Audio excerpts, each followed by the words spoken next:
so I am going to tell you about how I encountered Shimmer and Shined, and how my sorcery success idea came to life as of 2026. The first part didn't have to do with the show. It was November 2018, I was in Smith Elementary School.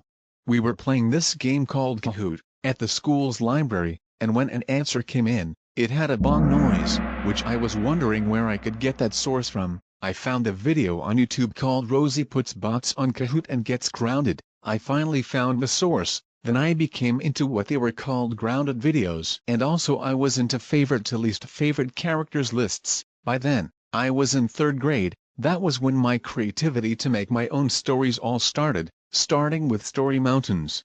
When I was encountering the favorite to least favorite shows list by some random users, Shimmer and Shine was on the least favorite spot. I was like, that could be a show I could go against. My alternate stories started when I was making a new story to Charlotte's Web, in late spring 2019. Anyway, back when I was ranting on Shimmer and Shine in summer 2019, I was nitpicking the characters, without even watching the show.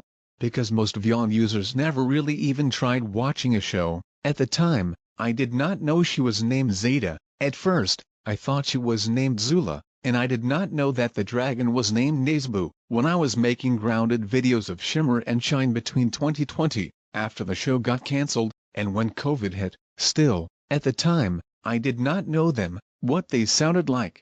I called them my ripoffs, which came from ripoff claiming from Vyond-styled rants, because I thought they were a disgrace to my creative stories, because at the time, I had never seen the show, but I didn't know them because I never gave watching an episode of the show a try. But in early July 2020, I started watching the show, but muted, and I made up the words since it was muted. But in late July 2020, I gave watching the show unmuted a try, and I got to know Zeta, and a bit more about Shimmer and Shine, but still called Shimmer and Shine my ripoffs because at the time, I was still brainwashed into grounded content.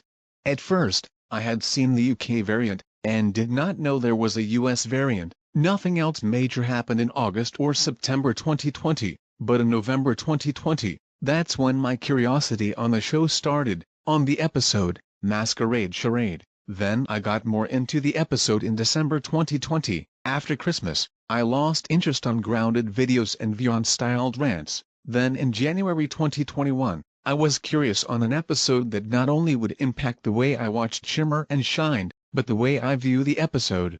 The series finale episode called The Sorcerini, where Zeta teams up with Shimmer, Shine, Leah, and Princess Samira to help stop Esma from taking all the magic in Zarame Falls. I even dreamed on what the episode would be like.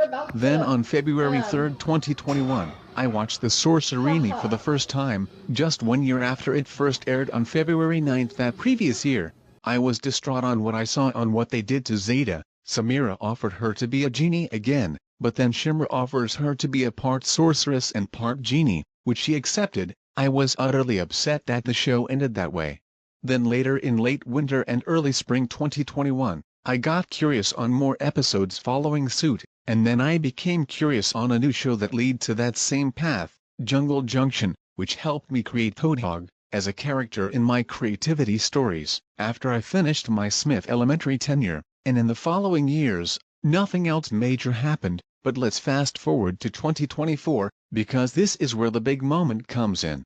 I was making the alternate stories for Shimmer and Shine in a fictional company I called ZTV Universal, show running from 2021 until May 26, 2024. In spring 2024, I first came up with my own series finale idea, The Sorcery's Success. Around the late summer or fall, I was protesting why the episode isn't real, and I said wait until your future. So that's what I did, setting up a list of actors, preparing for the future, and even getting a desire to meet Lacey Chabert, the voice of Zeta, and preparing my Space Park and Daisy Square lofts. It will still continue in this present day as of 2026.